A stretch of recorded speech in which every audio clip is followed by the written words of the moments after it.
Miso tutorial channel in Savain kalolom le kat se u evoi khat en nani chung khongai takin no subscribe sakla like and share kha mlo ti sak fele don dia ti chuanin voina kan ti tu ri chu kan thlak te kan video te about thina khami azon mu le na khani men chu recover le na kha kanon ti to na ulup dain in lo en sak ula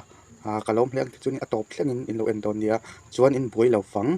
ole master pera chun play store han in lu tanga ti chuanin hemi hi in zong don ni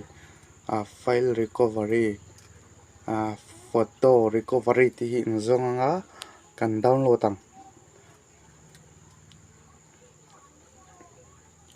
som pakwa chu ani download chungi arai lawa ti chuanin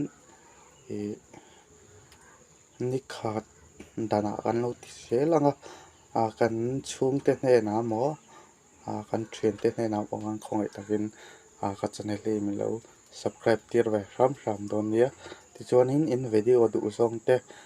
kan ron da chho se don nia video po ha in lo request don nia ti kha install chungan soi vele lo ko chu ole ti chuanin tina to kan open anga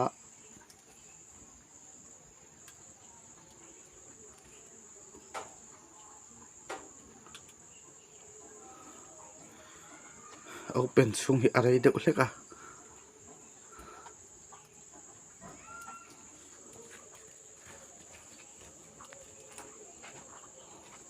ti chuanin fakna kan en zo to nu han tin lo langa fakna kha chu en lo velek to ne ten english kan tik meng english kan tikanga ti chuanin kan next anga kan longan start ang ti chuanin ten lo chon skip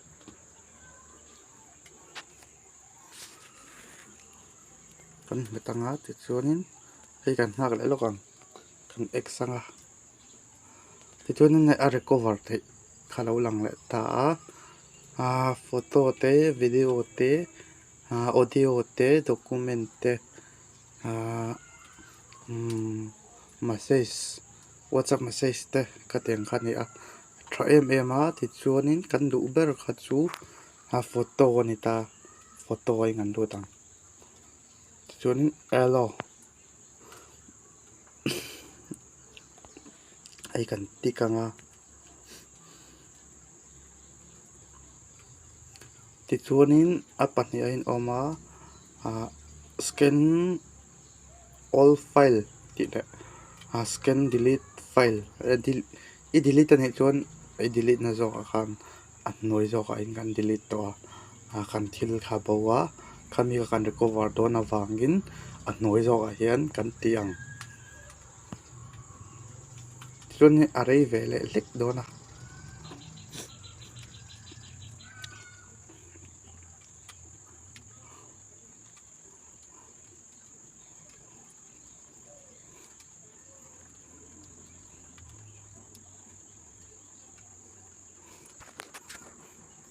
ai mi nga fu la ngai bakhat ba tian khoi lo tur nga cha tur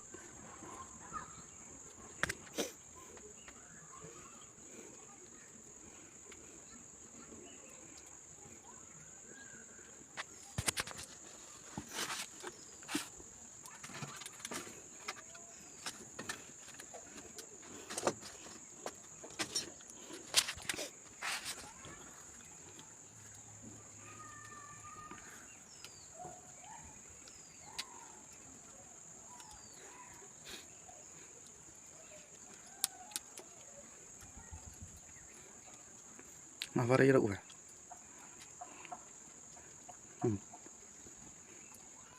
engin ya ti bau ti chuanin kan lu tang download thumbnail chu ka tu to download kan lu tang वाह बेटा hey fak nai kan en zo la बिजली का बिल मैंने भर दिया कैसे भर दिया भाई लूडो खेल के hey fak nai en tu en potor ti chun he tai circle in metang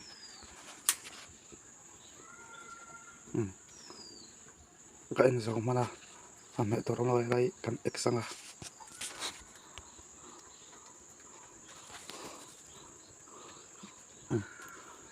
exit kan betong ti khan kan du chuan kan tik anga ti hian ai recover ti kan metlang ti khan pakhat chau ani wangin ari waklo fakna om le zel dona hi kan en zo ram donia ti kha kan soi vele lo kan chu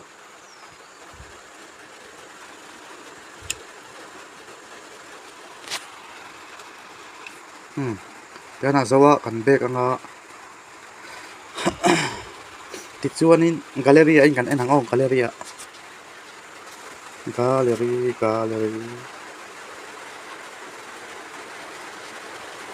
ai lo om tawang to mai ni ti zong khani a ka video te minu en zo sakawangin in chunga lom thu ka sei moi mole